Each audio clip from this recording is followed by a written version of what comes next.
waiting on these parts, and it came relatively quick. One of the sad things about it is that we've been getting a lot of our overseas parts tremendously quicker than we have been from our U.S. manufacturers. Why is that? Is it because they're so busy? What? But anyway, this is a high dollar item that's not a necessity to make an engine perform well. This is a high dollar aesthetic item. And we were going to order these months ago, and I opted to order a set of pistons instead. And here we go, we ended up ordering this anyway. So they did package it fairly well. Now be careful on it, because I do not want to put any type of scuff marks on this. And I can feel.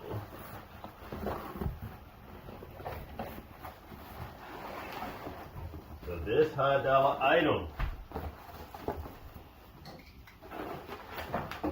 2 of them,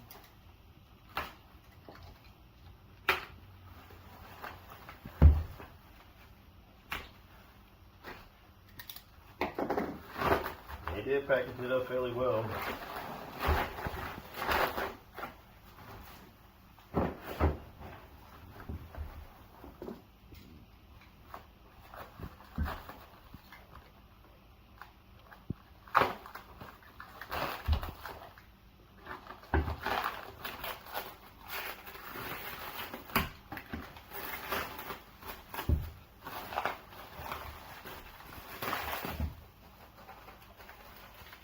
I think I might just cut straight to the chase, because this is wrapped up, and I mean wrapped.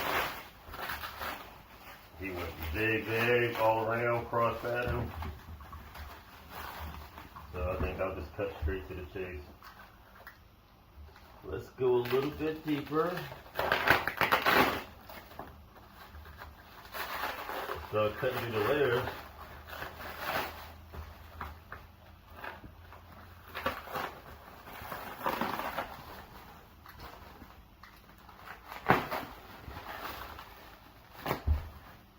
Now we're getting down to the bottom of our high dollar aesthetic item that definitely wasn't a necessity. All billet, one piece, aluminum valve cover. Wow. It turned out pretty great. Looks good. A lot of machining involved with this. And it's good, he actually put a little baffle on the inside. So we'll have our chain guides running. We have our vents for our valve cover / crankcase ventilation.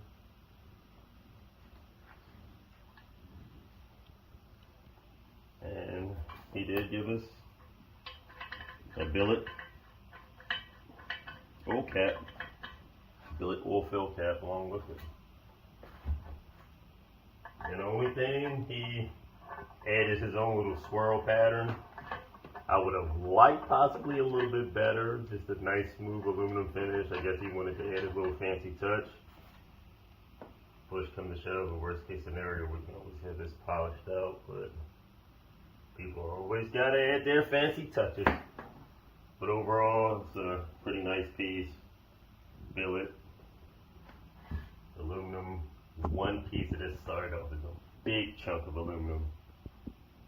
Valve cover for the 3.6 liter, not 3.2, but 3.6 liter VR6. Turned out great.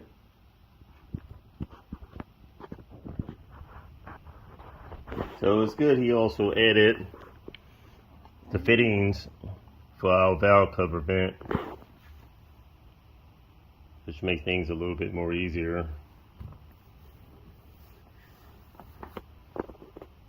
But overall, it's definitely a nice piece.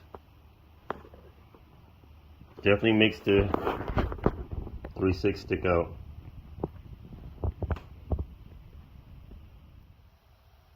piece billet design on this manifold is awesome. The only thing we're not pleased with is this circle pattern swirl marks. Down here in this valley where the spark plugs are, we're not too concerned with this. It's not a problem. A lot of times the spark plug wires or coil packs are blocking here. And then this little inside edge really doesn't matter too much. But mainly if this edge, not these corners, because the bottom corner's got a nice smooth finish. But if just this top deck here, as well as this upper layer, this can be unbolted and removed from here. But this upper layer right here, as well as these two sections, if this was polished, this thing would look awesome. It would change the whole appearance of this. So I'll look around and do some researching for them, just sanding this all the way down and polishing this top lip up and polishing these edges right here.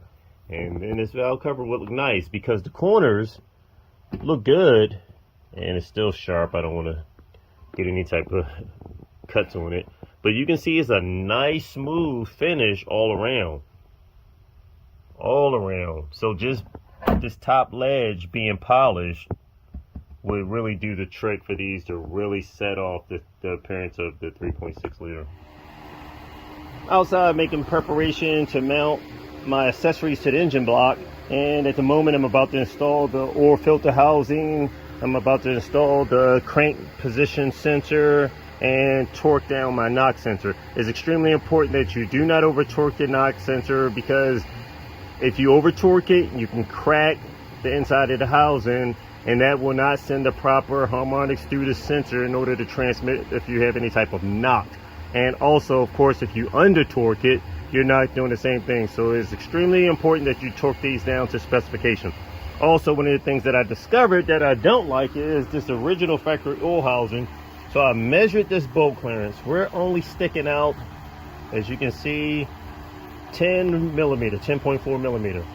And in my factory housing on the engine block itself, where I can bolt in, as you can see, we're looking at 16 millimeter, 16.2.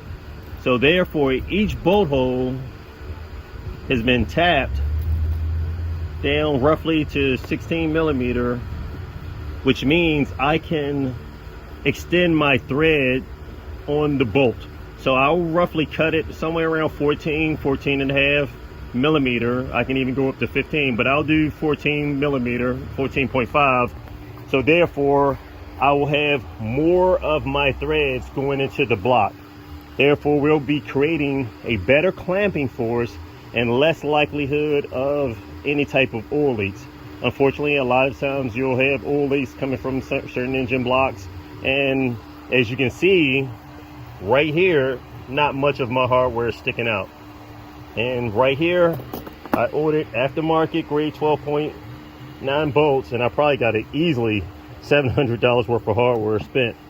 This bolt is fully shanked right here, so we're going to put a fully shanked bolt through here, this housing, and a fully shanked bolt measures all the way through. So if we take out our threaded bolt,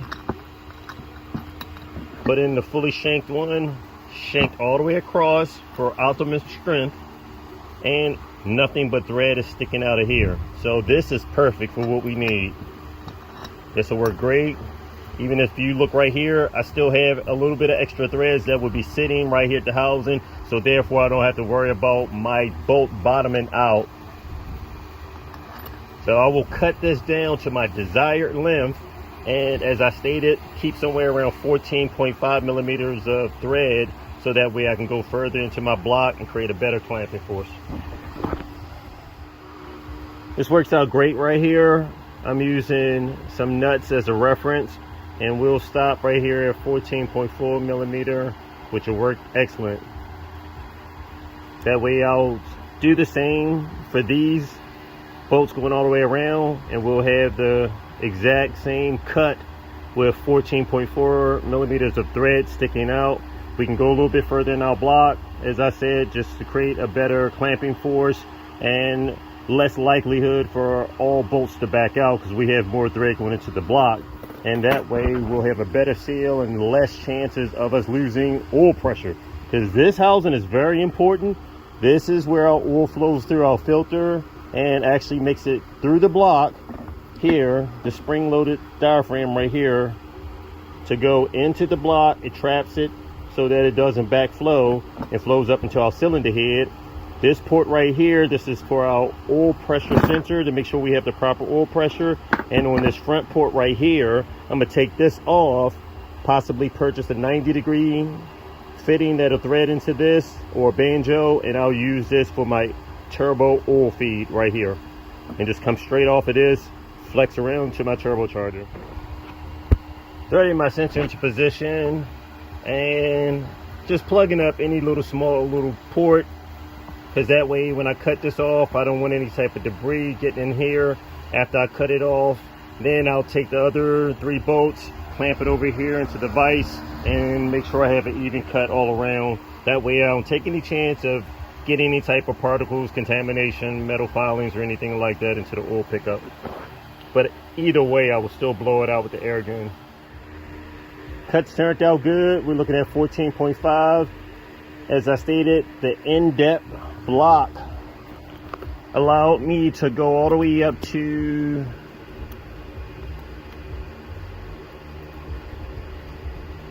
16 millimeter.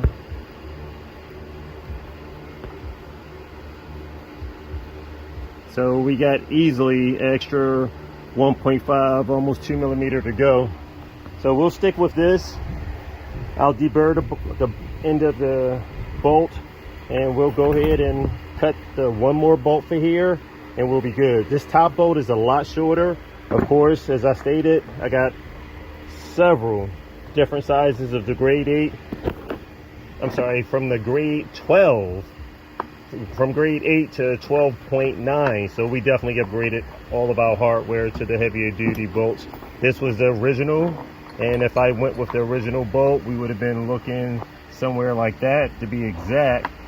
But I want longer so we can get more thread into the block, and hence we have the longer bolt right here. I may not even have to cut much at all off of this one. I do even have bolts a little bit longer, but our objective, we'll make sure we get 14.5, anywhere from 14.4, 14.5 millimeter. That way we can get into the block even with all hardware, and I'll talk with the spec. So one thing you want to do is always do a dry fit whenever you're tackling something like this, just to make sure the hardware threads all the way into the block.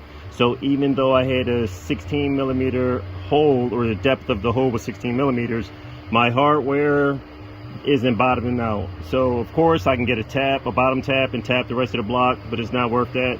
As long as I can get my bolt in. I do have thicker offset or heavy gauge washers that I can use as spacers that'll create some good clamping force, but I'm going to cut my bolts down. But just for a reference, you can see how much further this bolt is sticking out, and this top bolt isn't sticking out as far.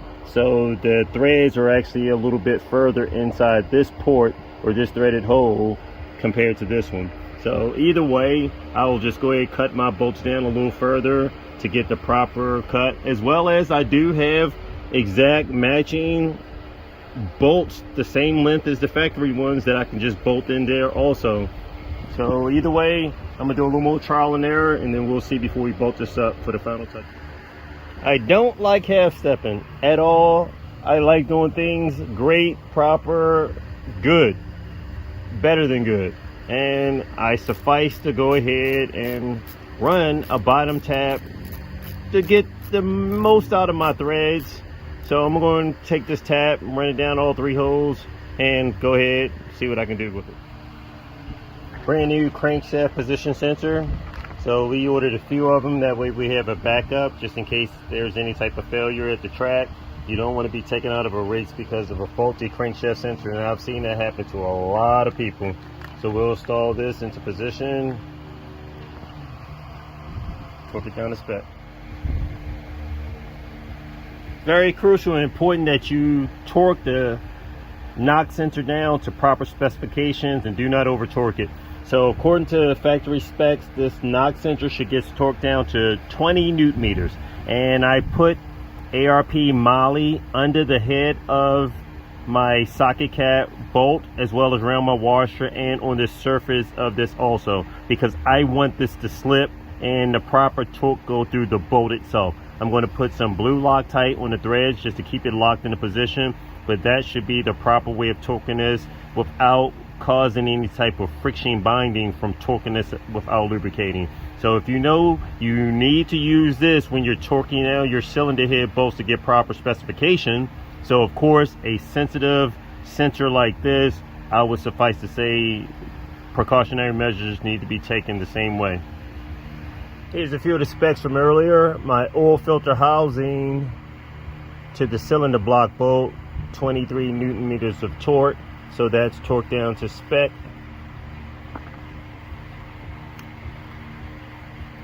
Also already torqued my knock sensor down to 20 Newton meters.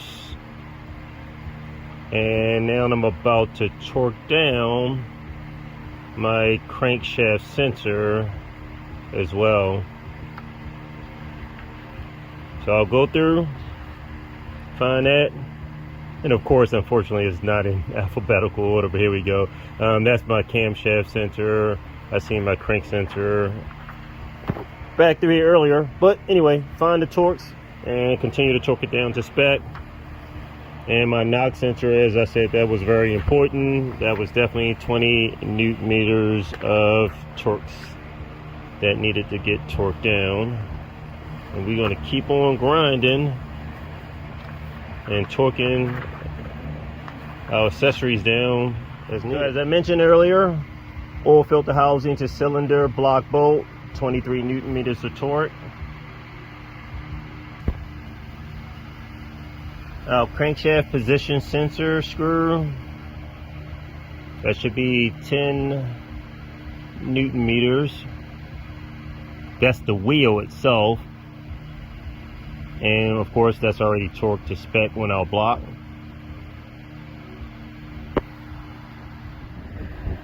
In the process of installing my direct injectors, we're running 6 new direct injectors. In this setup, we're going to be running stage injection. We're using the factory 6 direct injectors to spray fuel directly into the combustion chamber, as well as we have a stage injection that's going to be directing fuel into each one of the ports. So we'll have port fuel injection and direct injection as well with this engine.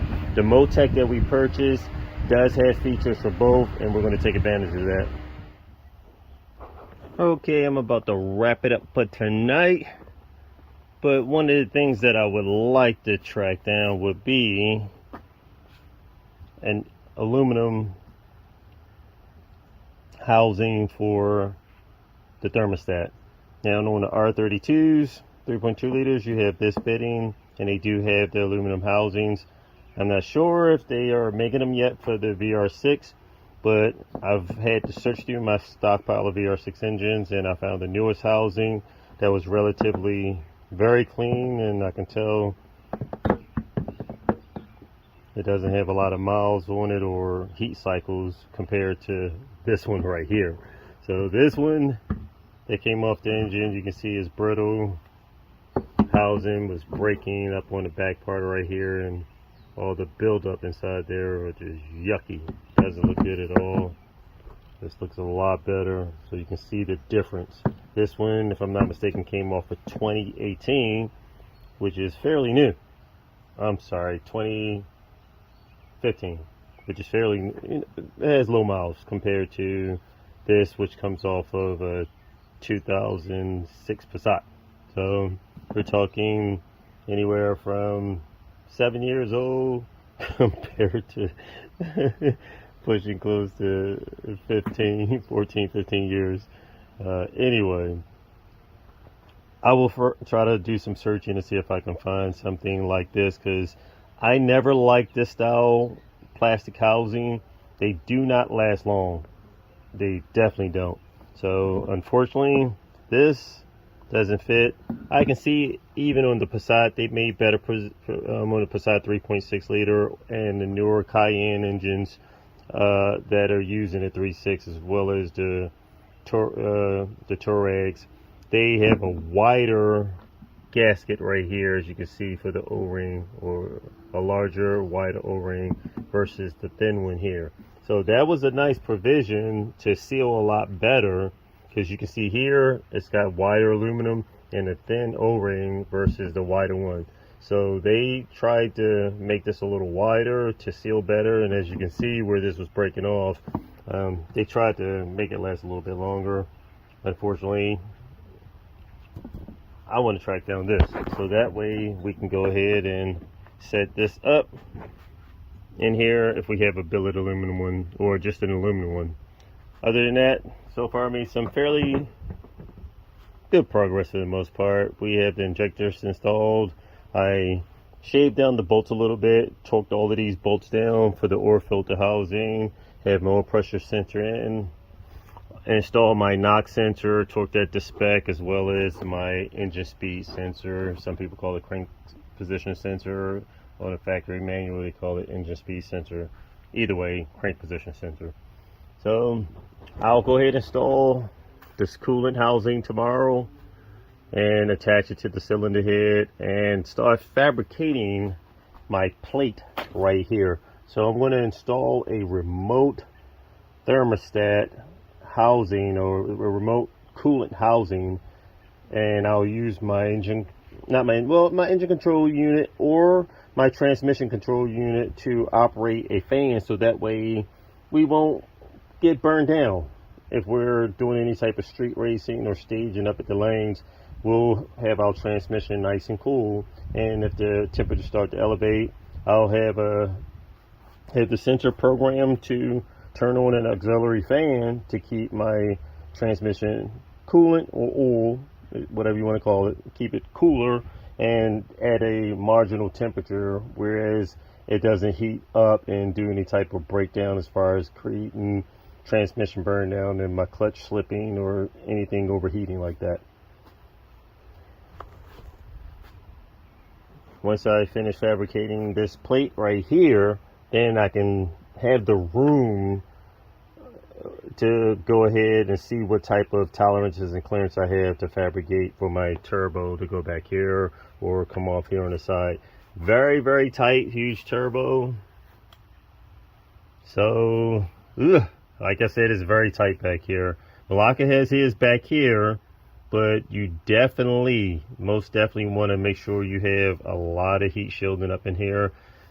Using these manifolds right here, that takes up the space that we need. The other manifolds that they are having used by like Gravitune and Malacca and different ones that are fabricated for the 3.2, theirs come out down here as a sharp 90. So this branches off to a 90, goes down and comes right back up. And here, these comes out as a smoother transition. It's not a sharp 90. These has large ports and they will flow very well. It's just making sure we have a good location for this turbo, as well as not heating up our accessories. Time will tell. The turbos that I've had mounted too close here created a lot of issues with generating a tremendous amount of heat here. Behind here, you have your harness that's being run across where your wiring is coming up through here. I've seen a lot of this stuff melt up, as well as you can see right back here. This is plastic, man. So here, all of this can easily melt. If my turbo is back here, all the heat that's generated, this stuff is going to melt up quick. And that's what happened with my race car. My wiring harness was literally on the other side of the firewall, up inside this trough for my windshield wiper motor. And the heat from the turbo was so hot, and this happened after maybe a good 6 months of running hard, just daily driving and just hitting it on the street, and it melted all of my wires together. So I'm driving and my car started to shut down because the wires had melted together and started creating an electrical short, and it shut down my engine. Ended up towing my car to the house, did some troubleshooting, pulled off the upper trough and saw everything melted on the opposite side, which surprised me.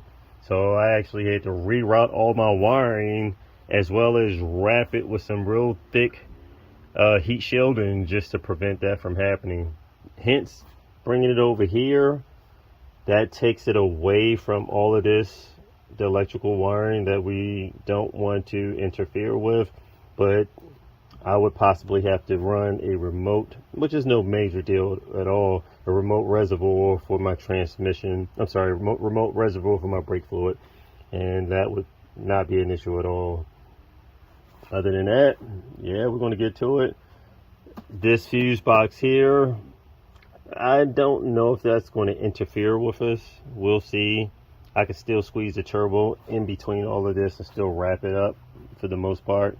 But primarily tomorrow, I'll focus on fabricating my plate and then tapping my plate so that way I can have fittings to come off of here for this port and run these to an external heat exchanger and fan operated and controlled by the transmission control unit.